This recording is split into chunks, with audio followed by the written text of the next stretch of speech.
Bonjour à tous et à toutes et bienvenue sur la chaîne YouTube de Martinelli. Et aujourd'hui, on va continuer la lecture de brochures Les Sorales et la bourgeoisie se prélasse, exécution sommaire des aboyeurs sous-fascistes. Voilà, c'est une lecture du plaisir et c'est une brochure qui se laisse assez vite. On va prendre donc la question numéro 2, récupération au profit de l'extrême droite d'auteurs et de pratiques et de combats qui ne sont pas les siens. Je nommerai dans la vignette démagogie ou opportunisme, voilà, c'est soit l'un soit l'autre, je me déciderai le moment venu.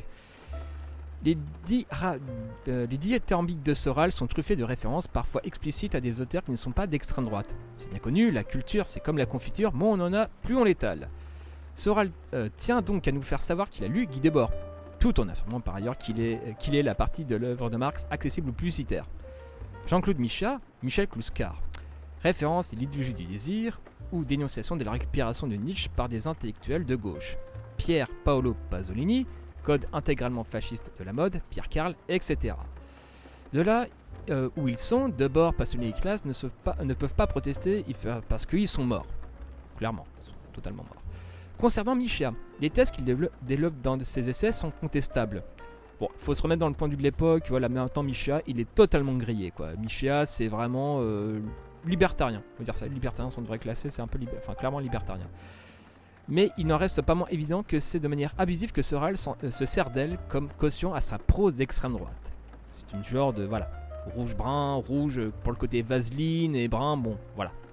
C'est... Voilà, enfin bref. Nous ne pouvons que vous inviter à vous faire votre premier en lisant L'enseignement de l'ignorance et ses conditions modernes, Impasse Ada Smith, L'Empire du moindre mal, etc. Quant à Michel Clouscar, dont les thèses sont là aussi contestables, mais présentement là n'est pas la question, dans une tribune libre de l'humanité le 30 mars 2007 que je mettrai dans la description, il a tenu à préciser qu'associer d'une manière quelconque nos deux noms, le sien et celui de Soral, s'apparente à détournement de fond. Il s'avère qu'Alain Soral croit bon de dériver vers l'extrême droite, campagne pour la FN. Il veut y associer ma personne, y compris en utilisant mes photos à ma totale stupéfaction. Je n'ai en aucun cas autorisé Alain Soral à se prévaloir de mon soutien dans ses menées pro-Le Penistes. Le Pen était aux antipodes de ma pensée. Bah d'ailleurs, ça serait pour le cas aussi, ça serait peut-être poser la question aux chers Soraliens, pourquoi Georges Marchais ne s'était pas associé à Jean-Marie Le Pen, vu que Jean-Marie Le Pen était tellement extraordinaire, tellement au point, et que Georges Marchais et Jean-Marie Le Pen n'ont jamais convergé ensemble. Répondez dans les commentaires, mis à part Kug, gauchiste, essayez d'être réfléchi, mais je ne pense pas que vous puissiez surmonter cette contradiction là encore. Clouscar étant décédé le 21 février 2009, gageons que le fossoyeur de Soral va pouvoir reprendre tranquillement son détournement de fond.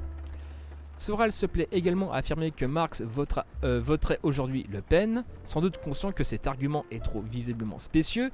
Il prétend aussi que le vote FN des branchés, des marginaux, des anciens d'action directe. À défaut de correspondre à une quelconque réalité, cette façon de présenter l'électorat FN est bien plus sympatoche que celle qui dépeindrait les partisans de Le Pen sous les traits de bourgeois de la région PACA, des vieilles rentières, des bonnettes alcooliques. Ah ouais, mais non, il faudrait déjà qu'ils trouvent le bureau de vote, ce petit tacle dans le texte. Ou encore de petits patrons, commerçants, artisans qui ont eu l'occasion de montrer tout au long du XXe siècle et qui constituaient le terreau de toutes les réactions. Effectivement. Dans la même veine, Soral reprend à son compte le concept de décroissance et se dit assez proche de certains écologistes.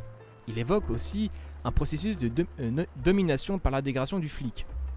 Ce qui est juste, seulement voilà, ça sonne très mai 68, les slogans du style « tue les flics qui est dans ta tête ». Donc Soral est, comme chacun sait, un contempteur. Plus fort encore, il s'imagine même rejoindre un jour les antisystèmes radicaux qui vivent uniquement de récup dans les poubelles ou dans les endroits squattés.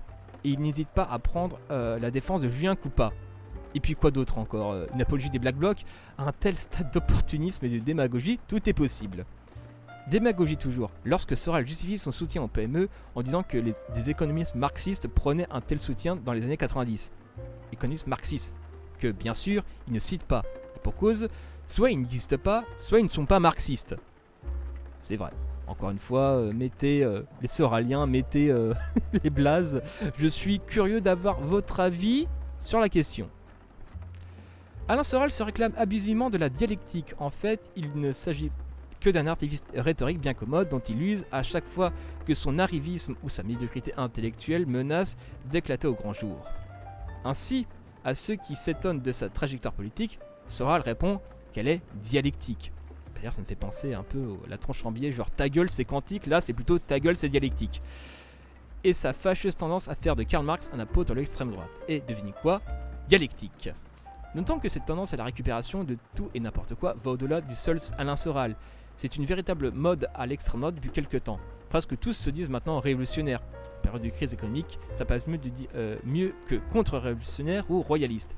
Mais il s'agit de révolutionnaires bien particuliers, des révolutionnaires qui sont anticommunistes primaires, qui soutiennent les contre-réformes du gouvernement et agressent les grévistes. N'est-ce pas, hein? Voyons. Et pendant que certains fachos se réclament de Che Guevara, d'autres découvrent les situationnistes. Des identitaires se prétendent même enfants de la Commune et du 6 février 1934, comme s'il était possible d'établir une filiation entre le premier gouvernement prolétarien de l'histoire et une tentative de coup d'état fasciste. Cela étant dit, le 6 février 1934, on leur laisse et on confirme, ils en sont bien les héritiers.